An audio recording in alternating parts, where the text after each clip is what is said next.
ઝઘડિયા તાલુકાના પડવાણિયાથી આમલઝરને જોડતો state highway બદતર હાલતમાં. સમયાંતરે સમારકામ અને રેતી સિલિકા ભરી જતી ટ્રકોના લીધે 5 કિલોમીટર સ્ટેટ હાઈવે સંપૂર્ણ તૂટી ગયો. ઝઘડિયા તાલુકામાંથી પસાર થતાં સરદાર પ્રતિમા ધોરીમાર્ગ ઉપરાંત ઝઘડિયાથી રાજપારડી અને ઉમલ્લા મથકોથી કાંઠા વિસ્તાર તેમજ ડુંગર વિસ્તારને જોડતા તમામ સ્ટેટ હાઈવે, પ્રધાનમંત્રી સડક યોજનાના રોડ ઉપરાંત ગામડાઓને જોડતા રોડ સમયસર સમારકામના અભાવે સદંતર બદતર હાલતમાં થઈ ગયા છે. ઝઘડિયાના પડવાણિયાથી રાજપારડીનો માર્ગ અને મકાન વિભાગનો સ્ટેટ હાઈવે છે, જે રસ્તો રાજપારડીથી આમલઝર, પડવાણિયા, ધારોલી અને વાલિયા નેત્રંગ તાલુકાના જોડતો રોડ છે.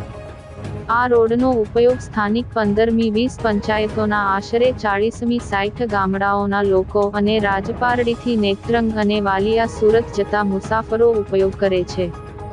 આ સ્ટેટ હાઈવે અગાઉ બનાવવામાં આવ્યો હતો, તે પૈકી પડવાણિયાથી આમલઝરનો માર્ગ અત્યંત બિસ્માર હાલતમાં થઈ ગયો છે. છેલ્લા 5 વર્ષથી આ માર્ગનું સમારકામ કરવામાં આવ્યું નથી.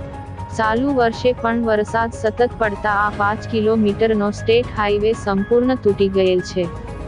પડવાણિયા આમલઝર વચ્ચે ઠેર ઠેર ખાડાઓ પડી જતા તેમાં વરસાદી પાણી ભરાવાના લીધે હજારો લોકો આ સ્ટેટ હાઈવે તૂટવાના કારણે મુશ્કેલીમાં મુકાઈ ગયા છે.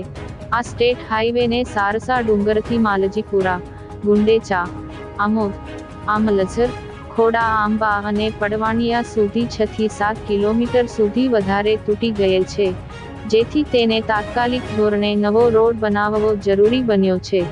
ચોમાસા દરમિયાન માર્ગ અને મકાન વિભાગ પડવાણિયાથી આમલઝર વચ્ચે હંગામી ધોરણે મેટલ પૂરીને માર્ગ અવરજવર કરવા જેવો થાય તે કરવાની જરૂરિયાત ઊભી થઈ છે.